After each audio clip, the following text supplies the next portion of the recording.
কেমন আছেন সবাই? আশা করি সবাই ভালো আছেন। মুখে একটু প্যাক দিলাম, প্যাক দেওয়া হচ্ছে, এখন কুডুকুডু করব। তো একটু চা খাবো আর কি, যার জন্য জল বসাইলাম। আর ডাইনিং টেবিলে যে লবণদানিটা থাকে এটাতে লবণ শেষ, তো আমি এটা ধুয়ে রাখছিলাম, এখন শুকাইছে। তো এখন হচ্ছে যে বড় পট থেকে মানে এই লবণদানিটাতে লবণ ঢাললাম, ঢাইলে হচ্ছে যে ডাইনিংয়ে রাখলাম।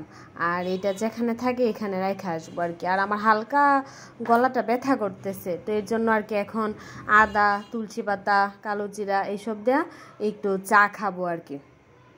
সকালবেলা একবার গ্রিন টি খাইছিলাম, এখন হচ্ছে যে হালকা একটু গলাটা ব্যথা করতেছে, তো এগুলা দিয়ে একটু চা খাবো।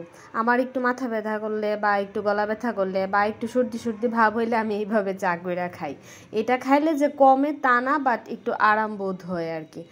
তো আমি একটা তেজপাতা ধুয়ে দিয়ে দিছি, তারপর তুলসী পাতাগুলো ধুয়ে দিয়ে দিছি জলটা ফোটার পরে, আর হচ্ছে যে কালো জিরা দিছি।